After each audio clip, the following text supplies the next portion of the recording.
오늘 본문의 말씀을 가지고 거룩한 공예를 믿사오며 라는 제목으로 하나님 말씀 전하도록 하겠습니다.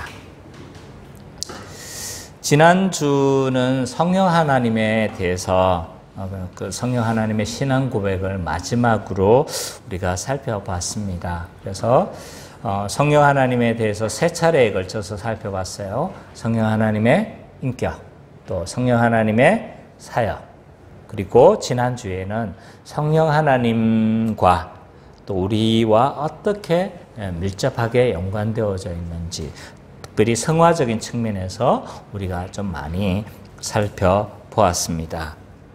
지난주 우리는 크게 두 측면을 살펴봤습니다. 하나는 성령님은 우리의 모든 변화의 원천이 되신다 라는 것이었고, 또 하나는 그로 인해서 우리가 누리는 복이 도대체 무엇인가, 거기에 대한 부분이었습니다.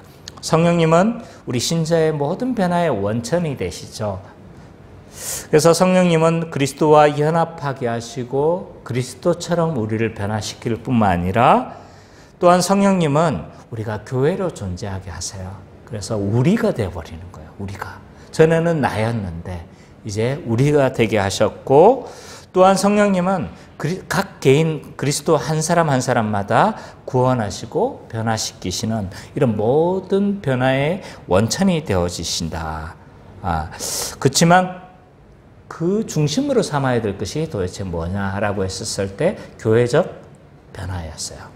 그래서 우리가 교회적 존재가 된다는 것, 이것을 중심으로 삼아야 된다. 왜냐하면 교회는 하나님이 원하시는 모든 삶의 어떤 변화의 실제화되는 장소가 교회이고, 모든 것들이 이루어지는 장소가 교회이기 때문에 우리는 교회를 중심으로 해서 그렇게 이해해야 된다라고 그렇게 살펴봤습니다.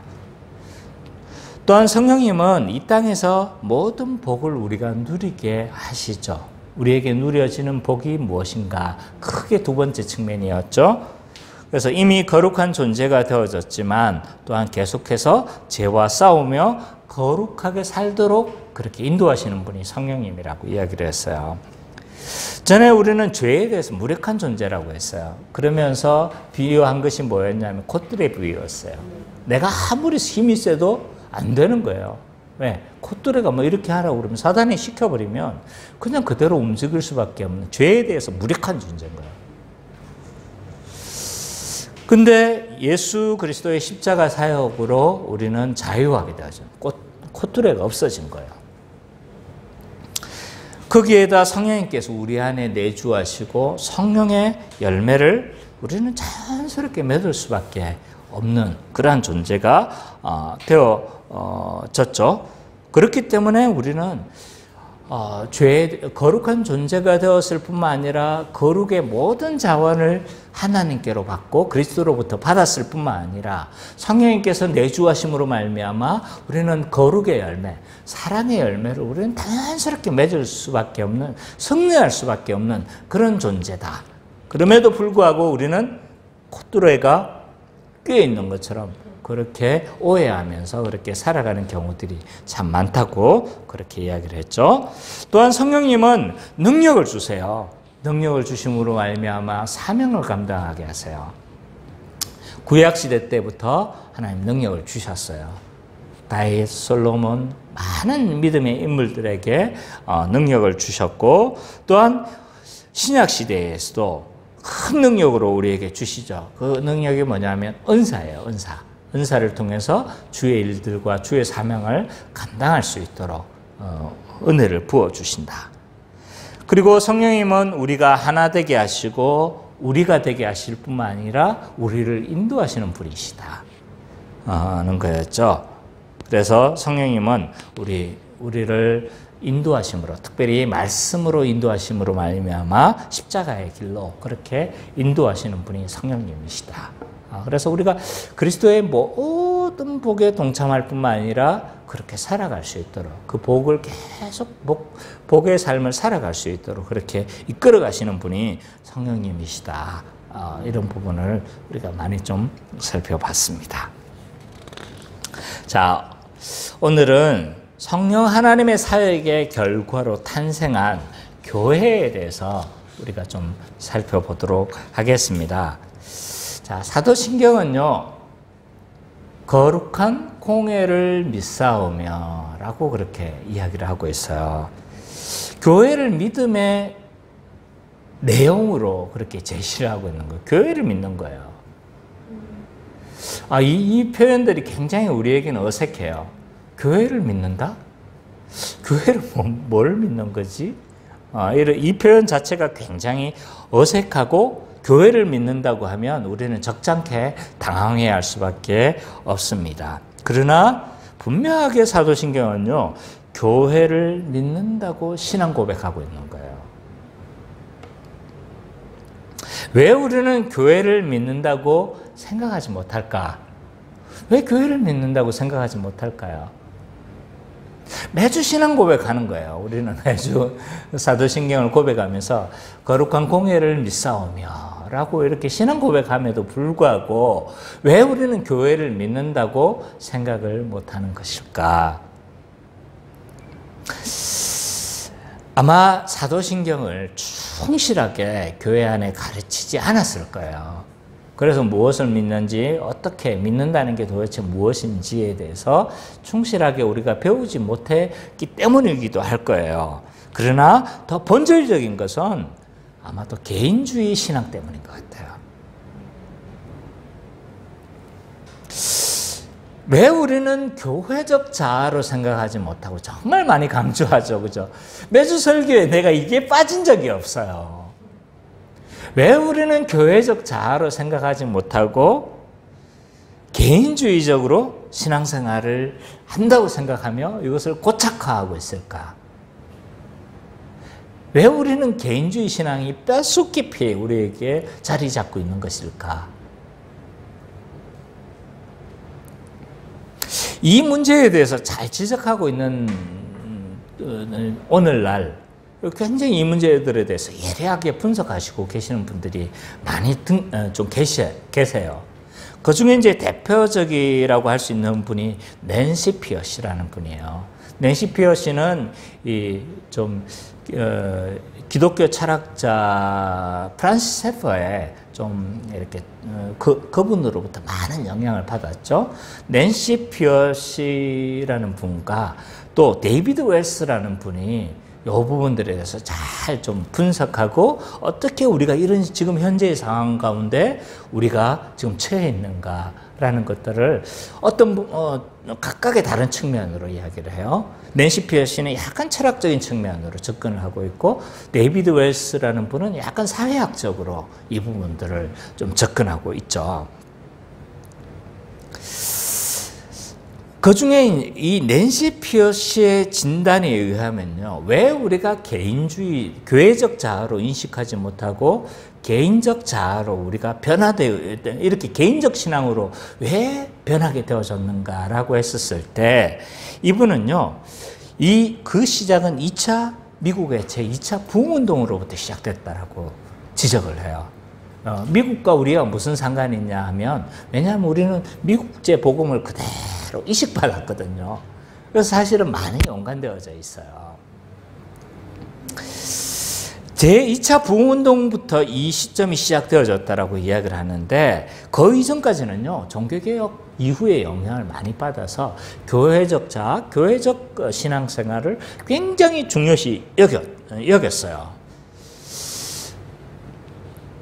근데 2차 부흥운동 이후로부터요, 좀 이런 분위기가 점점 깨지기 시작했어요. 미국의 2차 부흥운동. 왜 이게 깨어졌나라고 했었을 때요, 2차 부흥운동 때 복음에 이렇게 어떤 전하는 분위기, 열정들이 어마어마했어요. 그래서 밖에 비가 폭우가 어마어마하게 쏟아지는데 무슨 마차 소리가 들린다. 그럼 딱 두 사람밖에 없다는 거예요. 하나는 강도고 하나는 감리교 목사. 복음의 열정을 가지고 그 폭우가 오는데도 있잖아요. 복음의 열정을 가지고 전하는 그런 열정을 가지고 있었던 거죠. 그래서 오죽하면 그런 말이 있었다고 전해져요. 그래서 2차 부흥운동의 어떤 이런 분위기들로 인해서 복음이 열정적으로 전해지기 시작했고, 이때부터 있잖아요. 좀 대중집회 중심의 뭡니까? 집회가 유행되기 시작했어요. 그래서 이때 활동했던 대표적인 사람이 누구냐면 D.L. 무디, 또 찰스 피니, 이런 사람들이 집중적으로 이렇게 이 시기에 활동하기 시작했습니다. 그래서 이 시기의 목사님들은요, 이 시기의 목사님들은 2개월 전부터 사람들을 막 파송해요.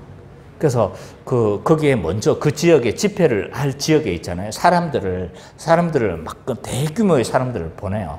그래서 그 사람들이 뭐 하는 거예요? 전단지를 뿌리는 거야. 그래서 북을 쿵, 우리 어렸을 때 북 치고 막 그랬잖아요. 북을 쿵쿵 치면서 전단지를 막 흩어져 주는 거예요. 그래서 D.L. 무디 목사님이 오십니다. 막 이러면서 두 달 전부터 그렇게 막 하는 거예요. 그리고 지역 교회에도 막 홍보를 하는 거예요. 이분들이 목사님 오시니까 협조해 달라고. 그렇게 대중 집회를 하기 시작했어요. 그러면서 이 시기에 등장하게 된 것이 뭐냐면 스타 목사님들이에요. 그래서 스타 목사님들이 탄생하기 시작했고, 그때 잘 알려진 목사님들이 많이 계시죠, 그죠? D.L. 무디, 찰스 피니, 또 그 외에 많은 목사님들이, 스타 목사님들이 탄생하기 시작했다고 이야기합니다. 근데 이때 이 대중집회 중심으로 되어지니까 하나의 단점으로 작용한 부분들이 있었는데, 그건 뭐냐면 교회 단위의 신앙생활이 많이 무너진 거예요. 그래서 언제든지 내가 교회는 선택할 수 있고, 필요에 의해서 그렇게 마치 지금 시기와 비슷한 거예요. 그래서 지금의 매스미디어가 발달하니까 스타 목사님들이 많이 계시죠, 그죠? 그러다 보니까 언제든지 교회의 어떤 교회성이 무너지고, 한몸성이 무너지고, 한몸으로서의 교회가 무너지고, 그러면서 내가 필요에 의해서 교회를 선택하고, 필요에 의해서 내가 교회에 속하는 것으로 그렇게 많이 오해하게 되어졌다는 거죠. 이것이 낸시 피어시가 미국 사회에서 개인주의 신앙이 무너지게 된 결정적인 계기였다. 그로 인해서 또한 사회적 철학적 분위기도 무시할 수가 없었어요. 왜냐하면 그 시대에 이렇게 많이 발전하게 되어진 철학적 사조는 합리주의인 거예요. 그래서 이런 시대적인 분위기로 인해서 더더욱 개인주의가 부추겨지게 되어졌는 거죠.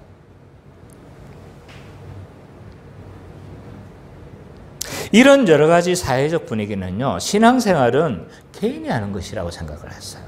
내가 교회를 선택하고, 내가 교회를 필요에 의해서 교회를 속하는 것이고, 그렇게 하는 것이다 라고 그렇게 생각하게 된 거죠. 단지 필요에 의해서 교회는 가입하는 것이다.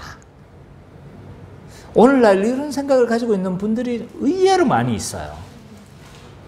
그래서 얼마든지 교회는 내가 저버릴 수 있는 것으로 그렇게 생각하는 거죠. 근데 이 문제는 그렇게 간단한 문제가 아니에요. 교회에 내가 속한다는 거, 한 몸으로 된다는 건요, 언약을 맺는 거예요.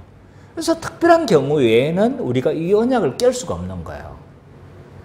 그래서 현저하게 이 목사가 복음을 전하지 않고 직무를 유기를 하고 복음이 전해지지 않는다든지, 이런 특별한 경우 외에는 이것이 깨어질 수가 없는 거예요. 근데 언제든지 이 교회가 깨어질 수 있는 것이고, 내가 교회 필요에 의해서 선택하는 것으로 이렇게 많은 사람들이 이런 생각을 뼛속 깊이 그렇게 자리 잡고 있는 거죠. 그러나 교회는요, 우리의 믿음의 대상이에요. 도대체 교회에 뭘 믿는다는 거예요? 교회에 뭘 믿는다는 거예요? 원래 사도신경 안에는 교회에 대한 신앙 고백이 두 가지가 있어요. 엄밀하게 말하면 자, 뭐 이게 좀 더 늘어날 수도 있는데, 자 보세요. 거룩한 공교회를 믿는다는 거예요. 이 말의 의미는 거룩성과 보편성을 믿는다는 거예요. 교회. 그러나 후기에 이 교회의 속성이 4가지로 좀 더 추가가 되어졌어요. 그래서 그 신학이 좀 더 발전함으로 말미암아 교회가 도대체 속성이 뭐냐라고 했었을 때 교회 거룩성과 보편성이 있었는데, 그 이후에 사도성과 뭐가 첨가된 거예요? 통일성이 이렇게 추가되어졌어요. 그건 뭐 교회 초대교회 아주 초창기부터 이게 추가되어진 거예요. 그래서 사도신경 안에는 2개의 신앙 고백이 있는 것처럼 보이지만 사실은 그 안에는 4개의 신앙 고백이 있고, 또한 그 뒤에 뭐예요? 성도의 교제를 믿는다는 것도 이 교회 신앙 고백 안에 포함되어 있는 거죠. 그래서 이게 뭐 4개일 수도 있고 5개일 수도 있고 이래 뭐 좀 막 규정하기가 참 힘들어요. 그러나 그 안에 고백 안에 자체로만 보면 거룩한 공교회 2개의 교회의 속성에 대한 고백이 있어요. 그러나 그럼 이것만 다룰 것이냐? 이렇게 다루게 되었을 때 교회가 너무 단편적으로 좀 이해되는 부분들이 많이 있을 것 같아요. 그래서 교회가 어떻게 생성되어졌나, 이 부분을 우리가 살펴볼 거예요. 그리고 교회는 어떤 속성을 가졌는가, 4대 속성. 그 다음에 어떤 교회가 참 교회인가, 이제 종교개혁 시기에 어떤 가장 큰 화두였죠. 어떤 교회가 참 교회인가? 왜냐하면 가톨릭이 자기들이 참 교회고 종교개혁자들은 떨어져 나간 이단들이다라고 이야기를 하니까, 그럼 도대체 어떤 교회가 참 교회냐에 대한 질문이 생겨나게 된 거예요. 그래서 여기에 대한 대답으로 3가지, 교회는 3가지 지표가 있었어요. 3가지 있었을. 갑자기 생각이 안 나는데 3가지 3대 표지가 있었을 때 참교회다라는 정의를 내린 거죠. 그래서 이 3대 표지에 대해서 알아볼 것이고, 그리고 교회가 도대체 어떤 일을 해야 되는가, 사명에 대해서도 살펴볼 거예요. 그리고 성도의 교제를 왜 해야 되고 성도의 교제를 한다는 게 도대체 무엇인가. 그래서 총 3주에 걸쳐서 이 교회에 대해서 살펴보게 될 겁니다. 그래서 3주에 걸쳐서 나누어서 이제 이 교회에 대해서 설교하게 되는데요. 이번 주는 교회는 하나님이 계획하셨고 그리스도가 기초를 놓으셨으며 성령님이 세우셨다는 것, 어떻게 교회가 형성되어졌는 그 과정을 살펴보고, 또한 그로 인해서 생겨나는 4가지 속성, 사도성, 통일성, 거룩성, 보편성에 대해서 우리가 좀 볼 거예요. 이 4대 속성이 뭐라고요? 아, 예, 맞아요. 아유, 반복 학습의 효과예요. 통일성, 거룩성, 보편성, 사도성. 이 4가지 속성을 대해서 살펴볼 거예요. 그리고 다음 주에는 교회의 3대 표지, 하나님의 말씀, 성례, 권징에 대해서 살펴보게 될 겁니다. 그리고 3대 사역, 예배, 양육, 선교에 대해서 좀 살펴볼 거고요. 그리고 마지막 셋째 주에는 왜 성도의 교제인데 성도의 교제를 왜 해야 하며 어떻게 해야 하는가라는 이 측면에 대해서 우리가 3주에 걸쳐서 좀 이 교회에 대해서 배우게 될 것입니다. 그래서 이 교회에 대해서 우리가 아는 것이 굉장히 중요해요. 다 중요하대요. 맞아요. 다 중요해요. 왜냐하면 핵심 요체니까 다. 사도신경이 고백하는 것은. 그래서 성령님이 우리가 지난주 3주에 걸쳐서 살펴보면서 우리의 신앙생활과 굉장히 밀접하게 연관되어져 있다는 걸 살펴봤는데 이 교회가 또 중요해요. 왜 중요하냐? 그 모든 것이 다 이루어지는 장소가 교회인 거예요. 그러니까 이 교회는 또 이거 빼놓을 수가 없는 거예요. 굉장히 중요하다. 자, 그러면 이번 주에는 크게 두 측면이에요. 교회의 4대 속성과 또 하나는 교회가 어떻게 형성되어졌는가라고 했었을 때 먼저 대답을 한다면요. 이 교회는 삼위 하나님이 뭐 하신 거예요? 하나님의 사역의 구속의 결과로 탄생한 것이 교회다. 이렇게 중요한 것이 있는데 타이핑 안 해요. 핵심을 지금 이야기하고 있는데 교회는 뭐라고요? 삼위 하나님의 구속의 결과로 탄생한 것이 교회다. 한마디로 그냥 대답을 했어요. 또 다른 말로 말하면 교회는 하나님의 구속 경륜의 목적이다. 결국 삼위 하나님이 쫙 구속을 위해서 이런 일들을 쫙 하시는 거예요. 근데 그 목적지가 어디라는 거예요? 교회라는 거예요. 또 다른 말로, 제가 주로 하는 말로 교회는 하나님의 구속 경륜의 정점에 서 있다.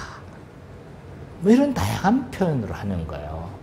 이런 다양한 표현들은 뭐냐 하면 교회가 뭐라는 거예요?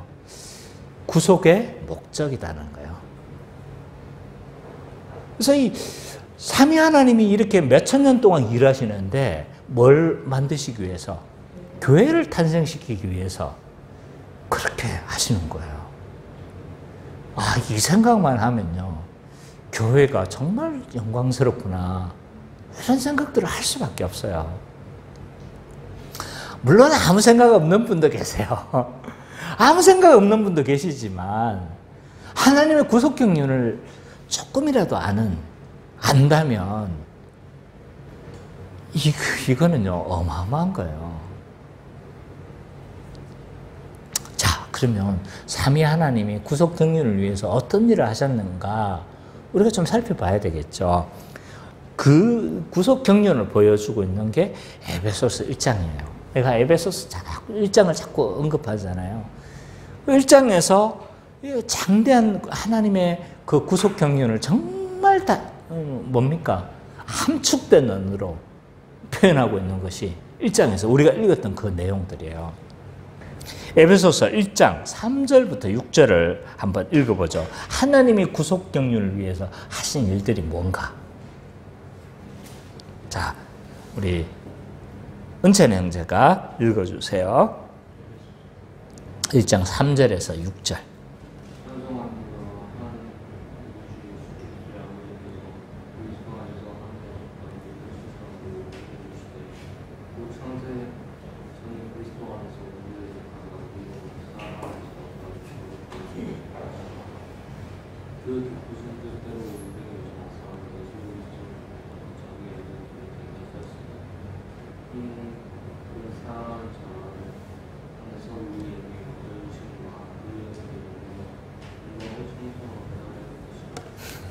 보세요.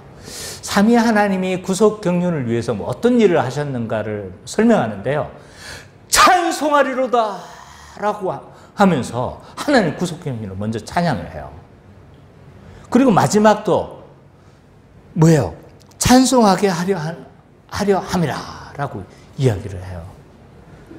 얼마나 이 바울이 하면서 바울도 감격한 거예요. 바울도 감격하면서 찬송하리로다. 탄식하면서, 탄식이라고 해야 돼요. 감탄이라고 해야 되겠죠. 감탄하면서 이 이야기를 하고 있는 거예요. 근데 하나님이 어떤 일을 하셨대요? 그리스도 안에서 하늘에 속한 모든 신령한 복을 우리에게 주셨대요. 근데 이 표현이 너무나 함축적이어서 우리는 무슨 말인지 잘 몰라요. 근데 우리가 지난주에 했던 그 이야기 들은 거예요. 하나님 아버지께서 그리스도 안에서 하늘에 속한 모든 신령한 복, 신령한 복이라고 그러니까 이게 뭐지? 감도 안 오는데요. 이 신령이라는, 성경에 나오는 신령이라는 모든 단어는 성령으로 바꿔도 거의 무방해요. 그러니까 하늘에 속한 성령의 모든 복을 우리에게 주셨다는 거예요. 성령님께서 어떤 일을 하신 거예요? 거듭나게 하시고, 권고하셔서 거듭나게 하시고, 죄인임을 알게 하시고, 그리스도와 연합하게 하셔서 그리스도의 모든 복들을 우리에게 부어주시고 거룩하게 하셨을 뿐만 아니라 또한 그 거룩의 능력도 주셨고 하나님의 아들이 되게 하셨으며 또한 하나님 나라를 유업으로 상속으로 우리가 받았을 뿐만 아니라 수많은 복들, 우리 이것을 황금사슬이라고 했죠, 그죠? 수많은 복들을 우리에게 주신 거예요. 우리에게 주셨다는 거예요. 이게 근데 한마디로 그냥 딱 표현된 거예요. 신령한 복을 주셨다. 이러니까 그 신령한 복이 뭔지 감이 안 오는 거예요. 그리고 나서 4절에 보니까 뭐라고 이야기를 해요? 창세전에 이 복이 받게 되어진 배경이 어떻게 되어지는가를 쭉 설명을 해요. 어떻게 받았나? 그 기원이 도대체 어떻게 됐나? 라고 했었을 때 하나님이 어떻게 하셨대요? 4절, 5절에 보면 주동사를 자세히 살펴보세요. 주동사.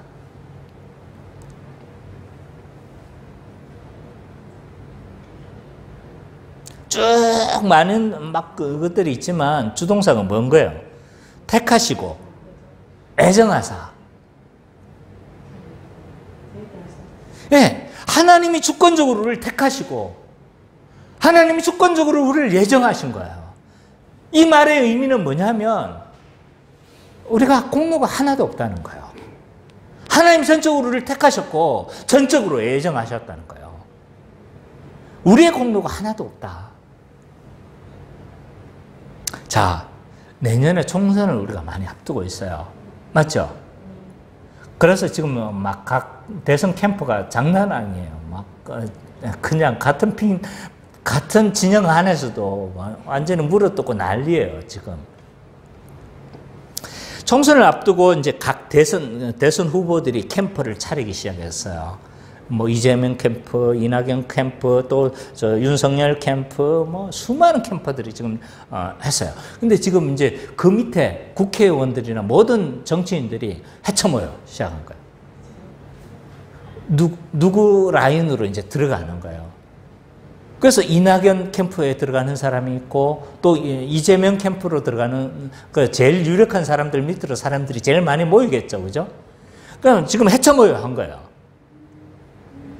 그래서 뭡니까? 여기에서 막 충성을 보이기 시작하는 거예요. 충성을 막 보여요. 그래서 이제 얼마 전에 어떤 한 야당의 유력한 이 대선 후보가 막 사람들한테 공격을 당하니까 그것도 같은 진영 안에 있는 사람들한테 공격을 당하니까 그 말을 한 사람이 이제 공격을 한 사람이 당 대표였어요. 윤석열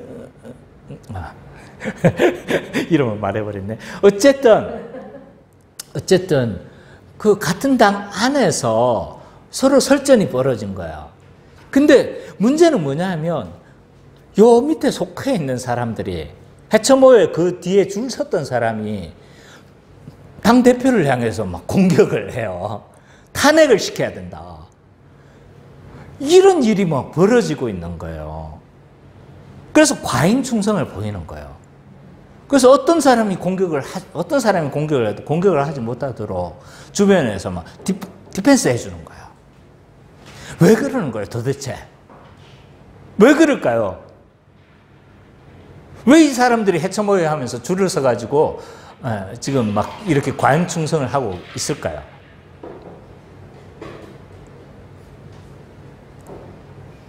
왜 그러는 거예요? 이분들이 뭐 그냥 정치적 열심해서 그럴까요? 아닌 거예요. 왜 이렇게 충성하는가? 그가 대통령이 되면 뭐 하려고 하는 거예요? 택함을 받으려고 하는 거예요. 택함을.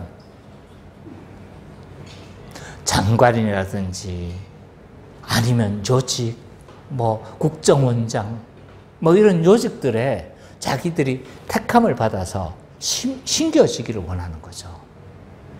그래서 지금 다 헤쳐모여 하는 거예요. 그래서 자기 라인의 그 대장을 뭐 하려고 하는 거예요? 어떻게 해서든 지금 대통령으로 세우려고 하는 것이 지금 현재의 상황이에요. 근데 우리는 하나님께 택함과 예정을 받았어요. 자, 우리 선미자매가 하나님 나라에 열심이 많아요. 열심이 많아서 택함을 받았을까요? 그게 아닌 거예요. 그건 뭔 거예요? 아무 공로가 없어요. 왜? 창세 전부터 존재했어요. 창세 전에서부터 우리를 택하고 예정했다는 거예요. 그러니까 우리 공로가 하나도 없는 거예요. 하나님의 주권적 택함과 예정에 의해서 우리는 하나님의 아들이 되어지고 하나님 나라의 상속권을 우리는 받은 자라는 거예요. 지금 대선 캠프에 모인 사람들은요, 이 땅에 썩어질, 어떻게 보면 권력의 찌꺼러기들을 먹으려고 모여드는 거지만, 우리는요, 썩지 않을, 그냥 우리가 아무 공로도 없는데, 썩지 않을 그 하늘나라를 우리는 상속받은 자예요. 이 은혜를 바울은요, 감탄하고 있는 거예요. 그렇기 때문에 찬송하리로다. 이렇게 지금 그렇게 찬송하리라고 하면서 그렇게 이야기하고 있는 거예요. 이 뉘앙스를 좀 여러분들이 읽었으면 좋겠어요. 왜 바울이 이렇게 하고 있는가? 뿐만 아니라 성자 예수님은요, 교회를 위해서 성부 하나님이 택하시고 예정하셨어요. 교회를 세우기 위해서. 근데 성자 예수님은 그럼 도대체 무슨 일을 하셨나? 교회를 세우기 위해서 7절 한번 읽어볼까요? 우리 성민이 형제가 한번 읽어주세요. 우리는 그리스도 안에서 그의 은혜의 풍성함을 따라 그의 피로 말미암아 생명꽃 제사함을 받았느니라. 예, 7절에 보니까 그리스도께서 하신 일이, 교회를 세우시기 위해서 하신 일이 뭐예요? 속량, 곧 제사함을 받았느니라 라고 이야기를 하고요. 예수님이 교회를 위해서 하신 일이 뭐냐면 십자가에서 형벌 대속 죽음을 죽으신 거예요. 자, 교회와 하나님 나라를 세우는데 가장 걸림돌이 되는 것이 뭐냐면 죄 문제예요. 죄 문제. 하나님은, 이 거룩한 하나님은요, 이 죄를 용납을 못 하시는 거예요. 그래서 우리의 죄 문제가 해결되지 않는 한 하나님 나라는 요원한 거예요. 그리고 교회라는 건요, 거룩은요, 요원한 문제인 거예요. 그래서 이 죄 문제를 해결해야 되는데, 아무리 봐도 인간 스스로 이 죄 문제를 해결할 길이 없는 거예요. 이것도 은혜인 거예요. 이것도 은혜. 택하신 것도 은혜인데, 우리가 죄 문제를 해결 못하니까 누가 오신 거예요? 예수님이 대신 오셨잖아요. 그래서 죄 문제를 반드시 해결해야 된다는 측면에서는 형벌적인 것이고, 그것을 대신했다는 측면에서는 대속적인 거예요. 그래서 예수 그리스도의 십자가의 죽음을 가리켜서 형벌 대속적이다 하고 말을 하고 있는 거죠. 우리는 결코 아들이 될 수 없는 자들이었어요. 근데 십자가의 죽으심으로 말미암아 죄 문제를 해결하시고, 그리고 어떻게 하신 거예요? 우리가 거룩을 이루심으로 말미암아 하나님의 백성이 될 수 있도록 그 기초를 놓으신 거죠. 구원을 실행하신 거예요. 이로 말미암아 우리가 하나님의 아들이 되어지고 하나님 나라에 들어갈 수 있는 자격이 이루어진 거예요. 또한 구원의 비밀을 있잖아요. 사도들에게 알리고 교회에 알림으로 말미암아 교회가 복을 누리도록 하게 하셨어요. 그게 1장 8절에부터 10절까지예요. 우리 선미자매가 한번 읽어주세요. 그가 모든 지혜와 총명을 우리에게 넘치게 하사 그 뜻의 비밀을 우리에게 알리실 것이요 그의 기뻐하심을 따라 그리스도 안에서 때같은 정리를 위하여 예정하신 것이니 하늘에 있는 것이나 땅에 있는 것이 다 그리스도 안에서 통일되게 하려 하십니다. 자, 하늘의 이 모든 지혜와 총명을 우리에게 넘치게 하사 그 비밀을 우리에게 알려주셨대요. 그 비밀을 사도들에게 알려주신 거예요. 사도들이 알려줬고 그 사도들은 그것을 어떻게 한 거예요? 기록한 거예요, 성경에. 그리고 교회가 이 모든 사실들을 알게 되어진 거죠. 그래서 교회는 사도들의 터 위에 섰다는 말이 그 말인 거예요. 왜? 구원의 비밀들을 다 사도들이 기록했고 그 기초 위에 교회가 섰으니까. 그래서 교회는 어디 위에 선 거예요? 사도들의 터 위에, 성경의 가르침 위에, 사도적 가르침 위에 교회는 딱 우뚝 서 있는 거예요.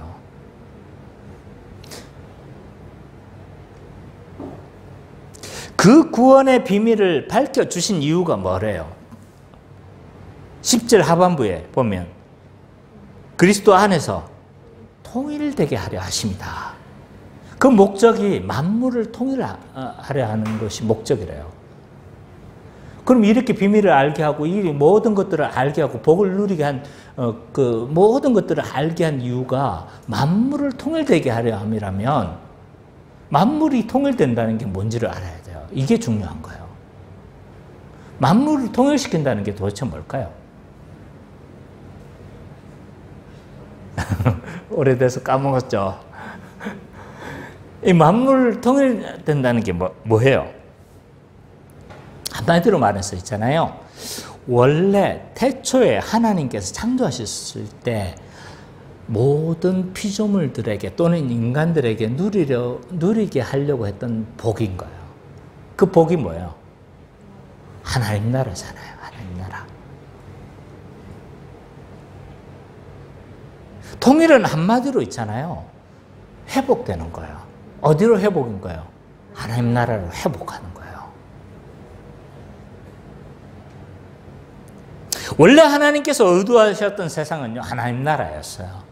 그래서 하나님이 천지를 창조하셨죠. 그래서 사명도 주시고 서로 돕는 배필로 살아가게 하시고 모든 인간 중심의 창조를 하신 목적이 뭔 거예요? 하나님 나라를 건설하는 거였잖아요. 근데 인간이 이것을 거절했잖아요. 그죠? 하나님 통치를 거부했어요. 그러니까 하나님 나라가 이루어질 수가 없는 거예요. 하나님 나라 자체가 이 하나님 통치가 잘못된 게 아니라 우리가 거절해서 이 하나님 나라는 우리가 누릴 수 없었던 거죠. 그래서 이 하나님 나라가 인간의 타락으로 인해서 무산되어지고 유보 중단되어졌는데 하나님의 구속의 역사는 멈추지 않은 거예요. 곧바로 그 구속의 역사가 시작되어졌잖아요. 예수 그리스도를 통해서 이것이 회복되어졌어요.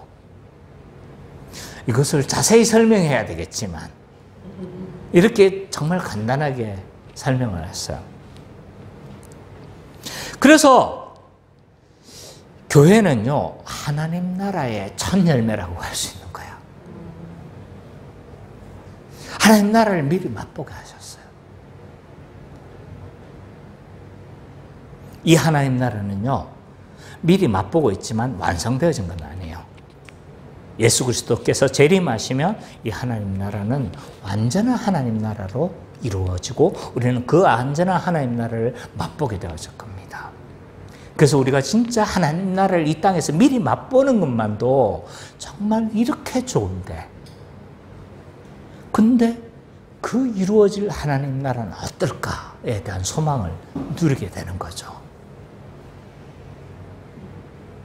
자, 정리해 볼게요.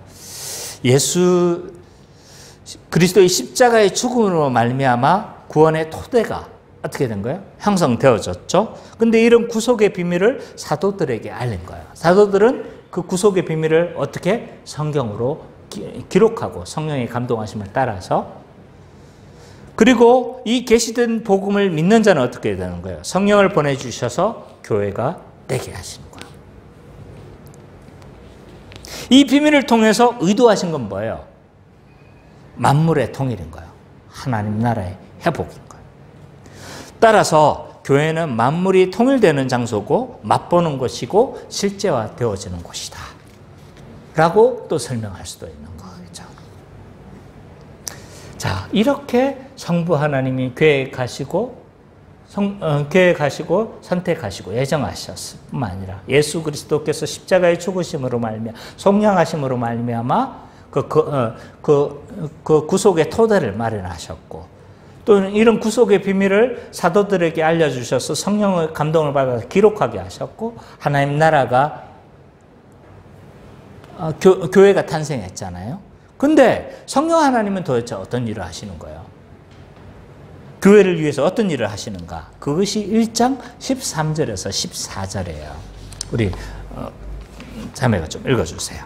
에베소서 1장 13절에서 14절.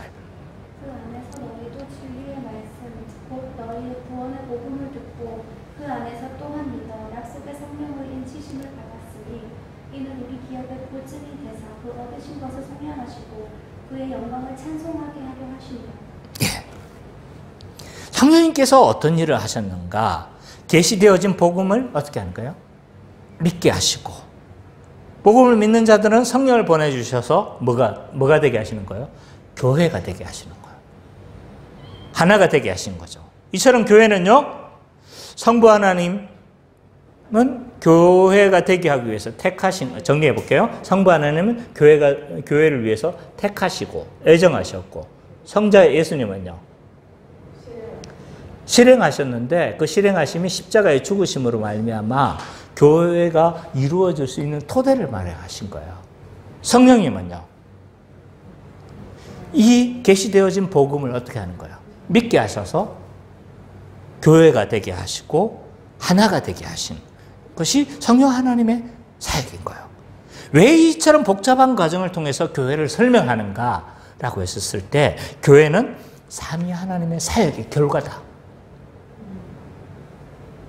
교회는 구원 역사, 구원 경륜의 정점에 서 있다. 교회는 구속의 목적이다.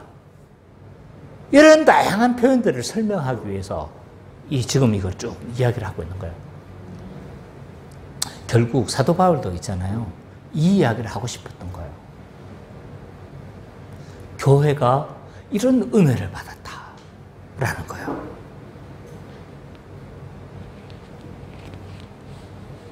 삼위 하나님의 사역의 결과로 교회가 탄생했다는 거예요. 자, 어떤 사람이 있잖아요. 어떤 장대한 계획을 했어요. 인도의 어떤 분이 그렇다고 하더라고요. 뭔가를 위해서 있잖아요. 뭐 자기만 한 게 아니라 대를 물려가지고 그 일을 막 계속 한 거야. 어떤 뭔가 목적이 있겠죠, 그죠? 그걸 대를 이어서 막 그 일들을 막 쫙 해낸 거예요. 근데 그 일들을 하면서 아무 목적이 없다. 그 일들을 하면서 아무 목적이 없으면 그거 좀 이상한 거 아니에요, 그죠? 아니, 이 땅에 와가지고 도대체 뭐 그 일만 하다가 죽었어. 근데 그게 목적이 없어. 얼마나 어리석은 짓입니까?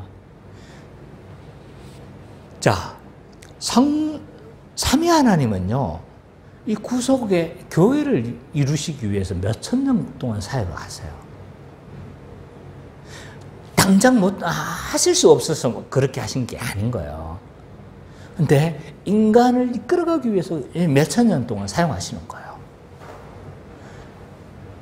일정한 목적을 위해서. 그래서 섭리하시는데, 이 섭리하시는데 보존과 뭐 하신다는 거예요?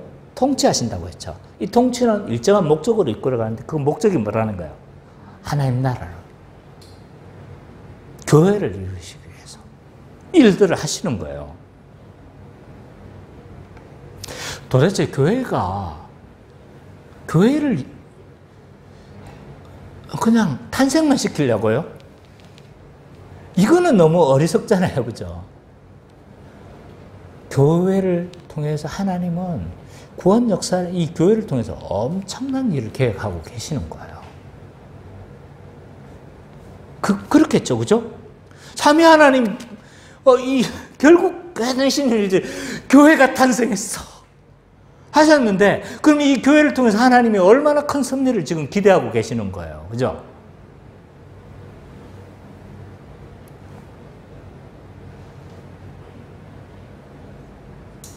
하나님 나라를 맛보고 실제화시키고 통일을 이루시기 위해서 이 일들을, 교회를 탄생시키신 거예요. 이 삼위 하나님의 사역의 역사를 우리 그 삶의 결과로 인해서 교회가 생겼다는 사실이 뭘 의미하는지를 우리는 잘 깨달아야 합니다.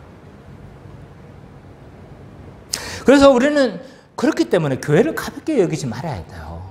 그죠? 몇천 년 동안 이렇게 사역을 하시고 이렇게 만들어내셨는데 어떤 사람들 막 교회가 조금 마음에 안 들어? 뻥!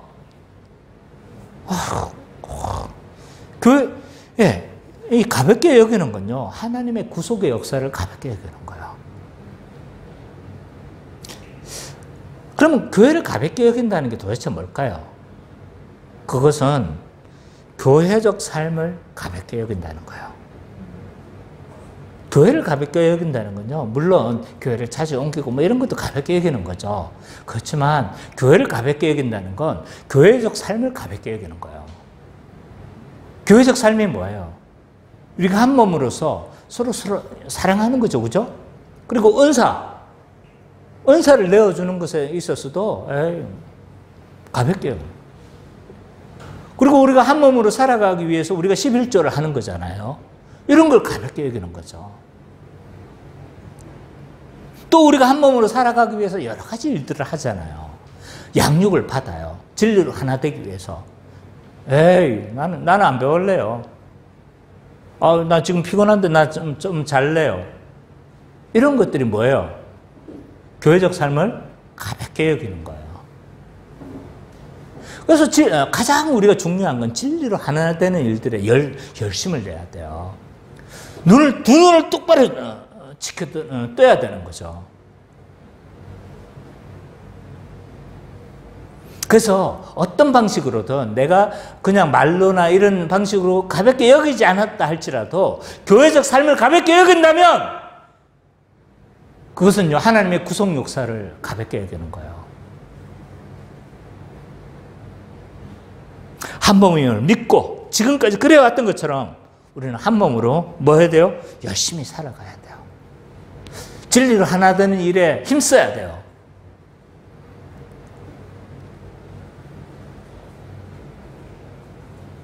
또한 어떤 교회가 있잖아요. 어떤 일을 이루기 위한 수단으로 생각해서는 안 돼요. 교회는 교회 자체가 목적이에요. 이 사실을 우리가 좀 깊이 명심해야 합니다. 이게 뭘 의미하는지를 모르시는 분들이 많이 계실 거예요. 교회가 어떤 과정을 하기 위해서 어떤 수단인 거예요. 어떤 사회 정의를 하기 위해서. 그래서 사회가 막 불의하잖아요. 근데 교회가 이런 사회 정의를 위해서 그래서 그것을 이루기 위한 뭔 거예요? 수단인 거예요, 교회는. 이렇게 생각하시는 분이 계세요. 또, 교회는요, 어떤 좌파적 신념을 이루기 위한 수단으로 생각하시는 분도 계세요. 교회가 또한 우파적 신념을 이루기 위한 어떤 수단으로 생각하시는 분들이 계세요. 그래서 계속 하시는 말씀이 뭐냐면 정치예요, 정치 이야기. 교회는 절대로 그런 수단이 아닙니다. 좌를 이루기 위한 것도 아니고요, 우를 이루기 위한 수단도 아닌 거예요.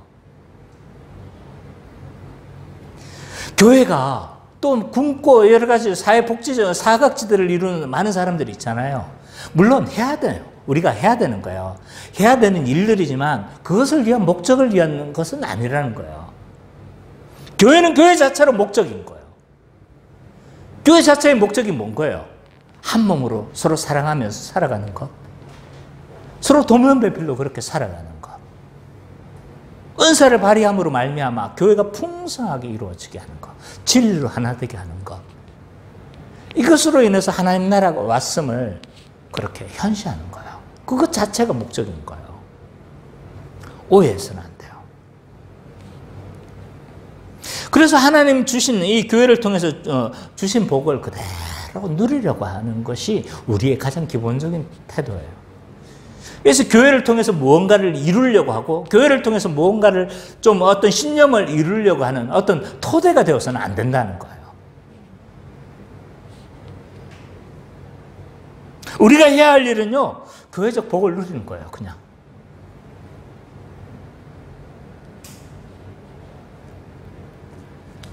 그 그 은혜를 우리는 또, 그 받은 은혜를 우리는 어떻게 하는 거예요? 기뻐하며 찬양하며 예배하는 거예요. 그리고 그것을 전하는 거예요. 그것이 3대 사명이겠죠. 그죠?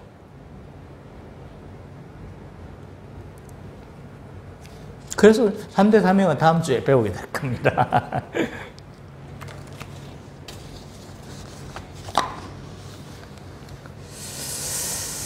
자, 지금까지 우리는 교회가 하나님의 구속 경륜의 결과로서 교회가 세워졌음을 봤어요. 근데 여기 이 과정을 통해서 우리는 교회의 속성을 발견할 수가 있어요. 교회의 4가지 속성을 우리는 발견할 수 있는 거죠. 자, 그 중에 하나가 뭐냐면 사도성이에요. 사도성. 진리를 누구에게 알게 하신 거예요? 사도들에게 알게 하시고 교회에 알게 하셔서 그것을 성경이 기록했죠. 이 토대 위에 교회가 세워진 거예요.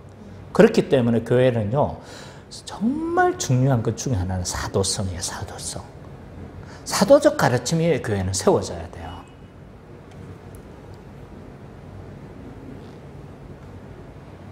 그래서 교회는요, 동일한 사도적 고백을 하는 사람들이 모여 있어요.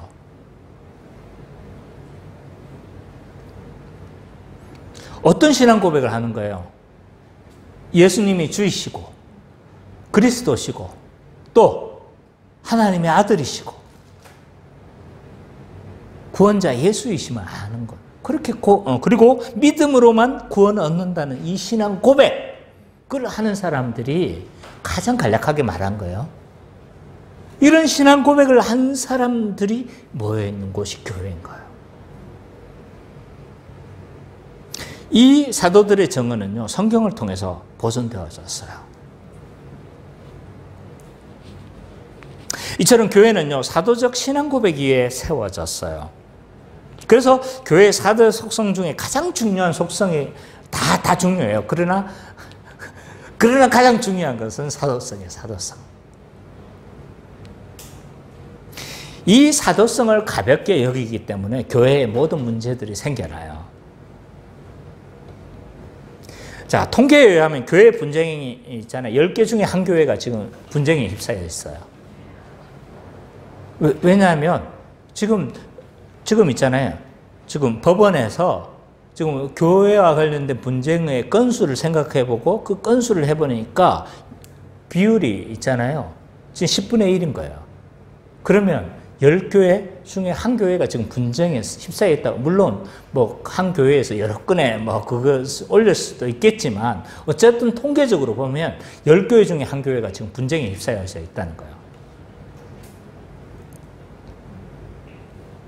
여러 가지 분쟁이 있었을 거예요. 재정 때문에 또는 임직의 문제 때문에 다양한 문제들 때문에 지금 분쟁이 있을 텐데요. 그 분쟁의 이면을 살펴보면요, 결국은 사도적 가르침이 일치를 안 하는 거예요. 그래서 어떤 사람은 임직을 하는데도 교회 오래 다녔으니까 임직을 해야 된다고 생각하는 거예요. 또 어떤 사람은요, 믿음이 좋은 사람이 임직해야 된다고 생각하고, 또 어떤 사람은요, 헌금 좀 많이 하는 사람이 임직을 해야지, 이렇게 생각이 다른 거야. 그러니까 모든 분쟁의 이면에서는 사도적 가르침이 일치가 안 하는 거예요. 그 임직의 문제는 내가 설명하고 싶지만 그 시간이 아니기 때문에 어쨌든 생략하도록 하고, 어쨌든 제가 하고 싶은 말은요, 모든 분쟁의 이면을 살펴보면 사도적 가르침이 일치를 안 하는 거예요. 그래서 생각이 다 달라요. 그리고 큰 교회들은 막 여러 교회에서 여러 신앙적 배경을 가진 사람들이 많잖아요. 그죠? 선미자매는 아주 시골 교회에서 잘하다가 그것을 열심히 있다가 그렇게 온 거고, 뭐 아무것도 모르고 여러 교회에 지금 따라다녔고, 또 어떤 사람은 또 일반 교회에 그냥 있다가 이렇게 막 다양한 배경으로 이렇게 왔단 말이에요. 그건 좋아요. 다양한 신앙적 배경, 다양한 어떤 가정 환경, 다양한 그런 다 달라야 되죠. 그건 당연히 뭐 다를 수밖에 없는 거예요. 그러나 사도적 가르침은 일치해야 되는 거예요. 그래서 우리가 진리를 배우는 일들을 어떻게 해야 되는 거예요? 열심을 내야 되는 거예요. 내가 그 순간, 저는 그 순간 사도적 가르침의 일치가 안 이루어지는 거예요. 무슨 말인지 아시겠어요? 내가 설교하는 그 순간, 내가 딴청을 냈었을 때 사도적 가르침이 일치가 안 되는 거예요. 그래서 내가 지금 말씀을 듣는 것에 그렇게 강조를 하는 거예요. 왜? 이런 일치가 되지 않으면요, 결국은 교회에 문제가 생긴다니까요. 언젠가는. 좋을 때는 서로 문제가 안 생겨요. 그러나 어떤 문제, 결정하고 이권이 걸려 있었을 때는요, 이 문제가 표면적으로 드러나게 되어 있어요. 그래서 사도적 가르침의 일치가 그렇게 진리로 하나 되는 것이 정말 중요한 거예요.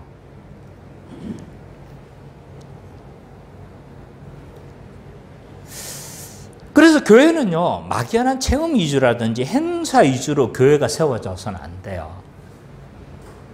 그래서 어떤 목사님들 중에서는 교회가 성도들을 내버려 두는 것에 대해서 불안감을 느끼시는 것 같아요. 맞아요. 저도 그렇게 가만히 내버려 둬서는 안 된다고 생각해요. 열심히 진리를 가르쳐야죠. 근데 진리를 가르치는 일에 그렇게 힘쓰는 것이 아니라 뭘 하는 거예요? 행사를 계속 돌리는 거예요. 1년 내내 행사예요. 그래서 막 부목사도 그 교회에 있으면 허덕이죠. 성도들은요, 뭐 하느라 계속 허덕이는 거예요. 그래서 뭐 하는지 모르고 계속 1년이 돌아가요. 그렇게 교회가 세워지는 것이 아니에요. 교회는 사도적 진리로 세워지는 거예요. 이 확신이 있어야 돼요.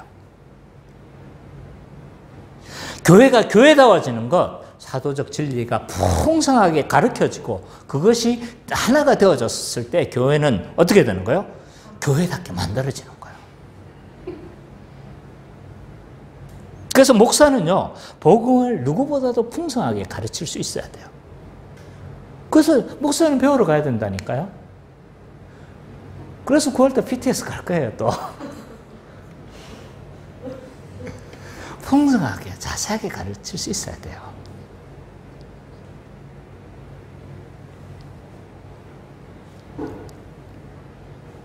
사도들은요, 교회에 문제가 생기면 뭘 했냐면, 뭘 했습니까? 복음을 다시 풍성하게 가르쳤어요. 고린도 교회가 여러 음란의 문제, 뭐 여러 가지 송사의 문제, 많은 문제가 생겼지만 결국 설명하는 건요, 복음을 더 풍성하게 가르친 거예요. 로마 교회가 여러 문제들이 생겼어요. 많은 문제들이 생겼는데 그렇게 풍성하게 복음을 설명했던 거예요. 네, 교회가 교회다워지는 방법은요, 사도적 가르침에 교회가 풍성하게 굳건하게 서 있는 거예요. 그렇죠. 성경 연구의 결과가 그렇죠. 그렇죠? 이것은 제 말의 결과가 아니라, 제가 내 말을 주장하기 위해서 그런 것이 아니라 성경 연구의 결과가 그렇잖아요.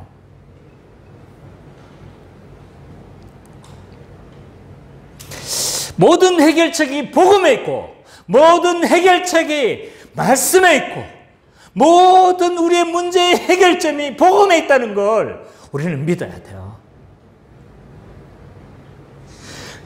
거듭남의 비밀이, 이렇게 말하니까 구원파 같은데, 거듭남의 비밀이 사도적 가르침에 있다는 것, 이거 확신해야 돼요. 교회가 굳건하게 서는 비결이 이 사도적 가르침에 있다는 거, 우리가 굳건하게 믿어야 돼요. 이 확신이 없으면 우리는 행사 위주로 가게 되고, 또한 뭐 여러 가지 교회를 움직이는 여러 가지 뭐 재정이 움직이든 뭐가 움직이든 어쨌든 엉뚱하게 흐르게 되는 거예요. 우리가 이 진리에 굳건하게 좀 붙들었으면 좋겠어요. 자, 또한 아까 봤던 것 중에서 우리가 또 다른 교회의 속성을 우리가 유추해낼 수가 있는데, 그것은 거룩성이에요. 왜 교회는 거룩한가? 거룩한 존재인가라고 했었을 때, 예수 그리스도의 형벌 대속적 죽음으로 말미암아 우리는 예수와 연합한 자가 되어졌고 예수의 옷을 입은 자가 되어졌기 때문에 우리는 어떻게 되는 거예요? 거룩한 존재가 됐어요.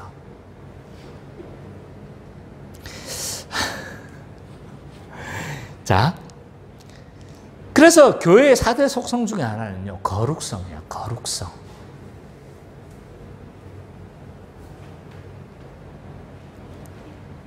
그래서 우리는 거룩한 존재가 됐어요. 그죠?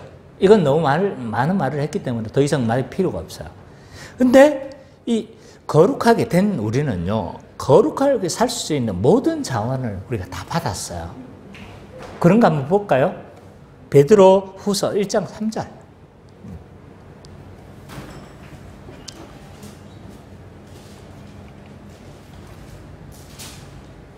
베드로 후서 1장 3절.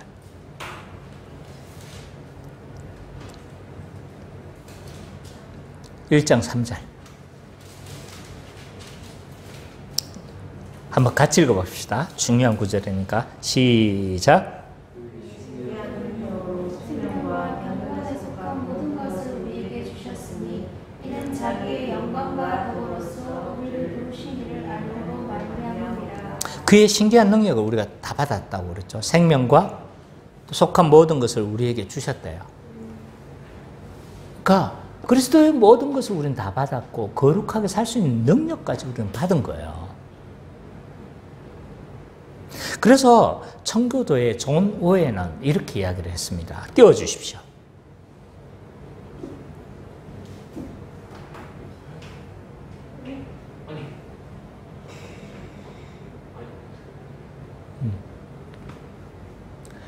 자, 한번 누가 읽어주세요. 크게. 청교도 존 오웬은 이렇게 썼다. 거룩이란 복음을 우리 영혼 속에 심고 기록하고 실현하는 것이다.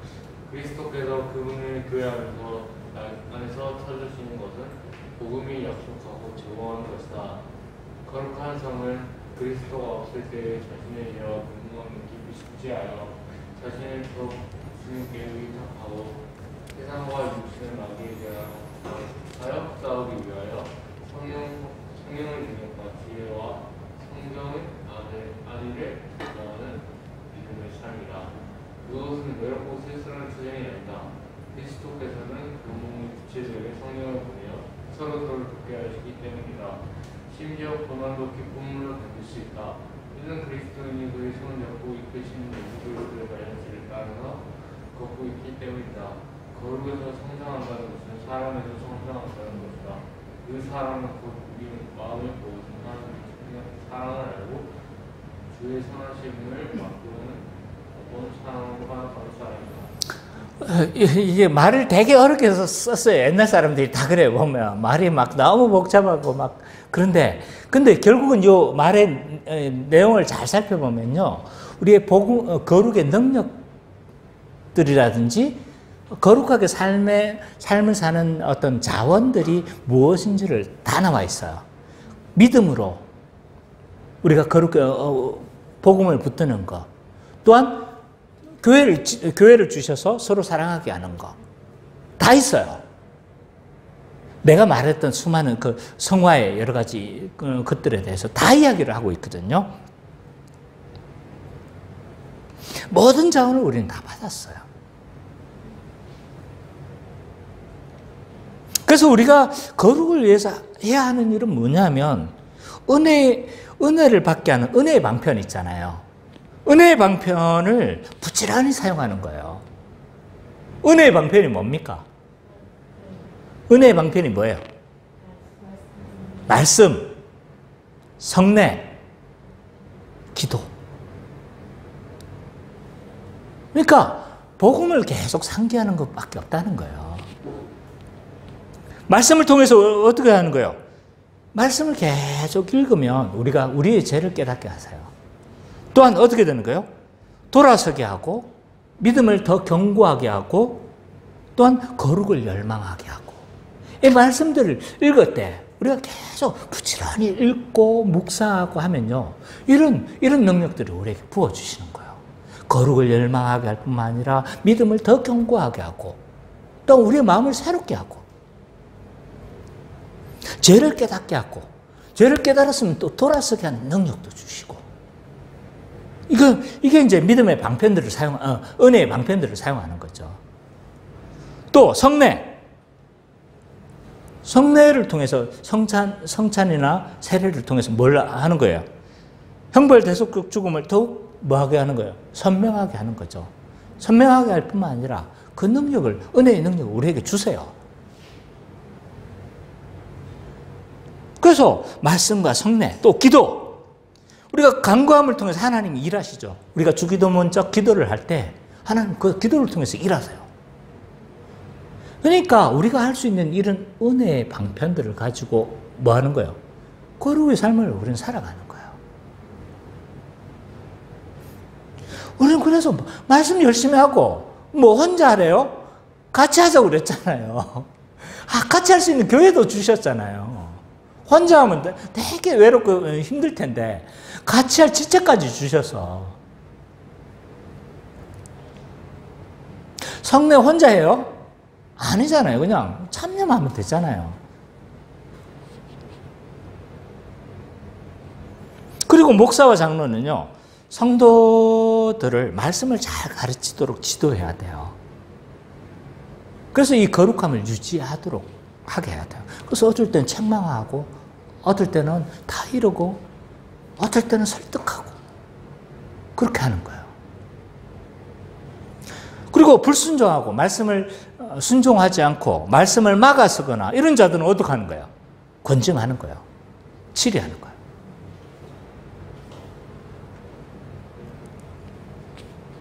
그래서 모든 사람들이 말씀에 순종할 수 있도록 도와야 되는 거죠.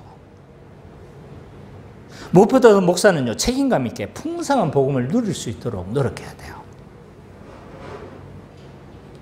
그래서 저도 열심히 책을 읽고 있습니다. PTS 안에도. 네. 주에 한 권 이상은 꼭 봐요. 더 볼 때도 있지만 어쨌든 한 권 이상 보려고 노력해요.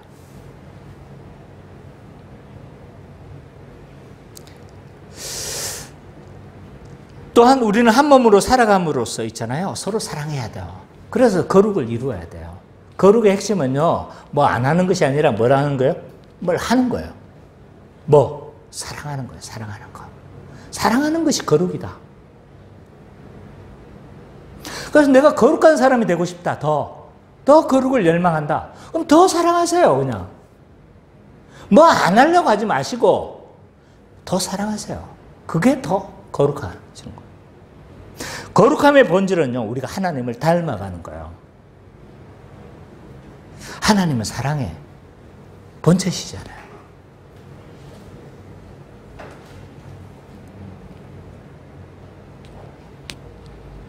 그래서 사랑하기 위해서 우리는 한 몸임을 더 굳건하게 믿고 붙들고, 그렇게 어떨 때는 막 사랑하기 싫은 사람도 어떻게 하는 거예요?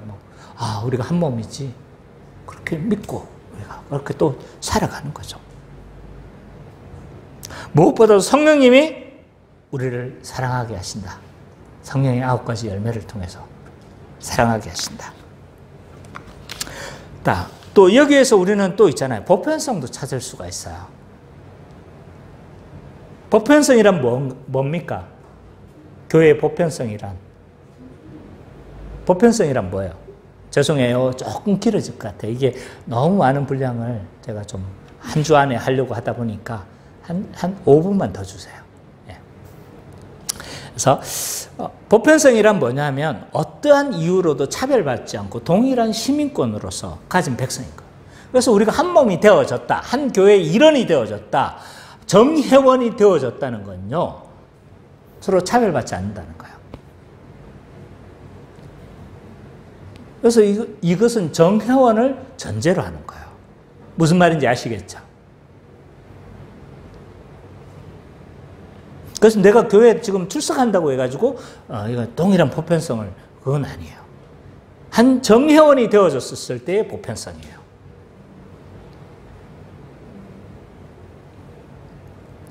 왜 우리는 차별할 수 없는가?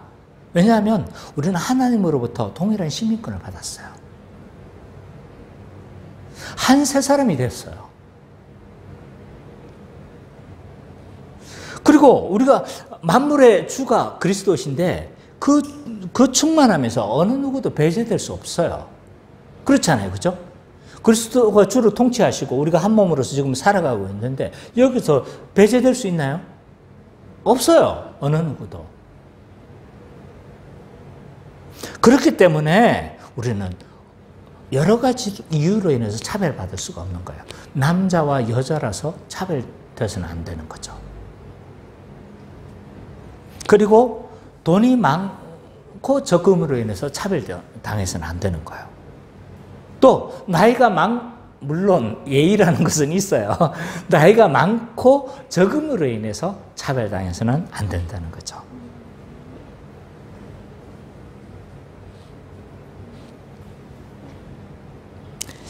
그런 면에 있어서 임직헌금은요, 교회의 보편성을 무너뜨려요. 어떤 교회들 중에서는 임직으로 세워질 때 임직헌금을 하는 경우들이 종종 있어요. 처음에는 아마 이분들이 자기가 임직을 하고 감사함으로 교회에 어떤 것 좀 내가 어떻게 기여할 수 없을까라고 생각하면서 했을 거예요. 근데 문제는 이것이 제도가 돼버린 거예요. 제도화 되어져서 이게 누구나 다 해야 되고 이거 안 하면 암암리에 뭐 할 수 없다는 거예요. 임직을 할 수 없다라는 어떤 이런 룰이 생겨버린 거죠. 그래서 이거 그러면 누가 되는 거예요? 돈 있는 자만이 뭐가 되는 거예요?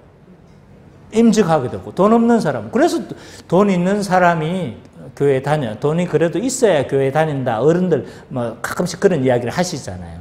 그런 이유에서 나오는 거예요. 임직헌금 정말로 잘못된 겁니다. 그냥 자발적으로 어떻게 자기가 했을지는 몰라도 그러나 이것은 정말 교회의 보편성을 무너뜨리는 것이라고 할 수가 있습니다. 또한 교회는 다양한 종류의 사람들이 존재해야 돼요. 흑인만 예배드려서는 안 되고요. 백인만 예배드려서는 안 되고 부자들만 있어서는 안 되고 교사들만 있어도 안 되고 모두 다양한 배경의 사람들이 다 같이 모여서 예배해야 되는 거죠. 이것이 교회의 보편성입니다.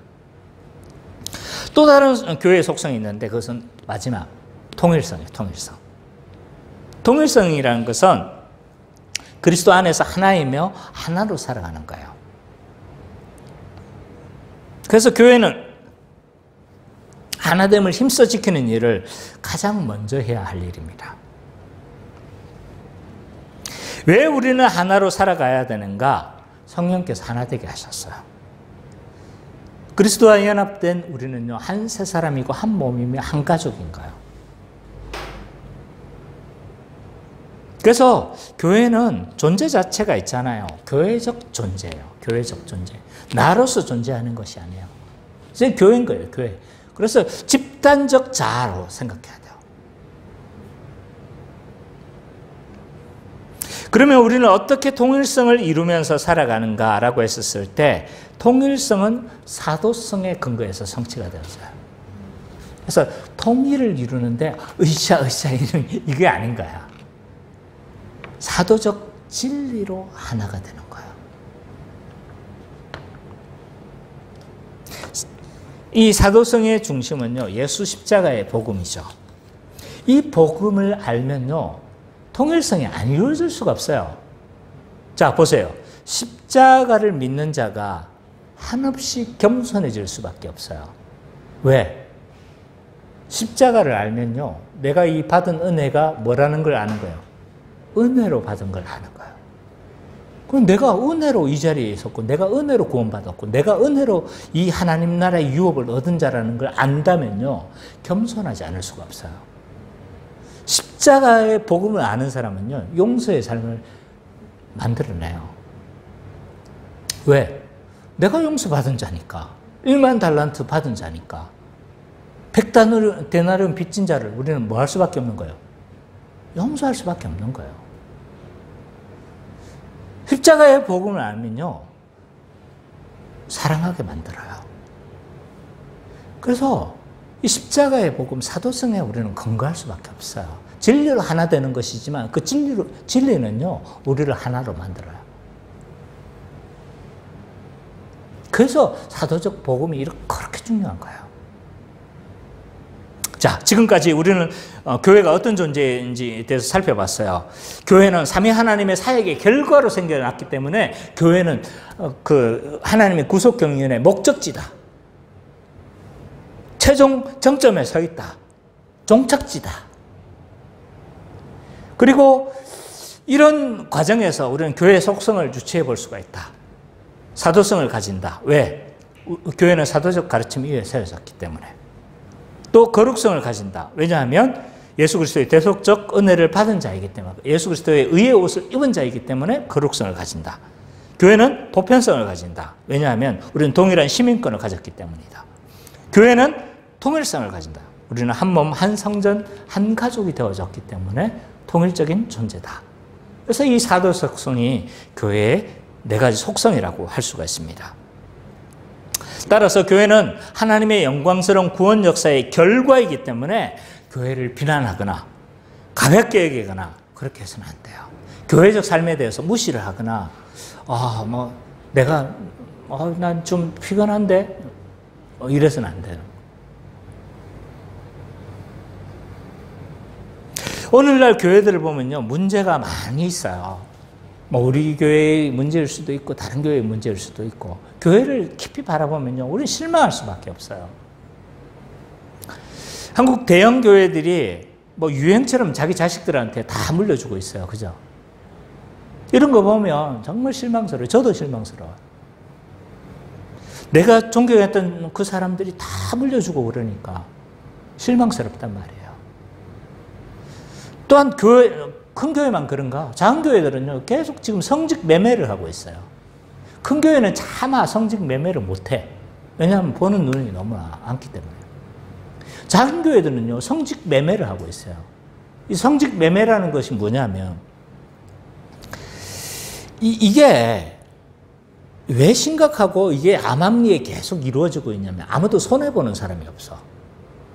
성직 매매라는 건 뭐냐면, 전임 목사님이 이제 나이가 돼서 은퇴하시면 후임이 와가지고 돈을 주고 자기가 그 자리에 들어가는 거예요. 교회가 작으니까. 왜 이런 일들이 벌어지냐 하면, 지금 이 목사님에게 은퇴의 어떤 노후 안정자금을 줘야 되잖아요. 은퇴 자금을 줘야 되는데 줄 돈이 없는 거예요. 그러니까 그 돈을 누가 주는 거예요? 후임 목사님. 그래서 교회로 봐서는 손해가 없어. 은퇴 목사님은요, 그것을 받아 나가니까 좋고, 또 들어오시는 분은요, 자기가 사역할 장소가 있으니까. 그러니까 손해보는 사람이 아무도 없어. 이러니까 성행하고 있는 거예요, 지금. 근데 문제가 이게 과연 하나님의 방법일까? 중세의 교회의 타락이 어떻게 시작됐는가를 보셔야 돼요. 교회 역사를 보면 중세의 교회 타락은요, 성직 매매가 중요한 원인이 되어진단 말이에요. 그래서 훈련받지 않은 자들이 교회에 들어오게 되고 성직자로 그렇게 세워짐으로 말미암아 교회 타락이 막 그렇게 생겨나게 된 거예요. 그렇게 교회 안에서 그렇게 불의한 방법으로 이루어지면 누가 훈련받으려고 하고 누가 그렇게 하려고 하겠어요?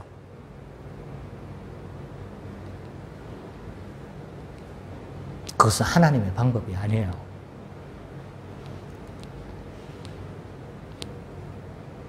이런 상황 가운데 우리가 할 수 있는 건요, 교회의 4대 속성을 중요시 여겨야 되는 거예요.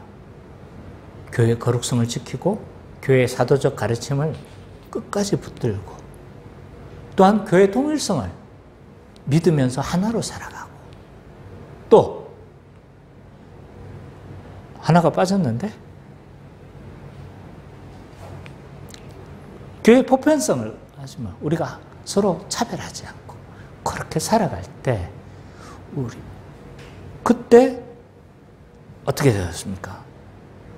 하나님의 그 목적으로 창조된 그 교회가 영광스러워질 거예요. 하나님의 영광을 나타내는 교회가 되어질 거예요.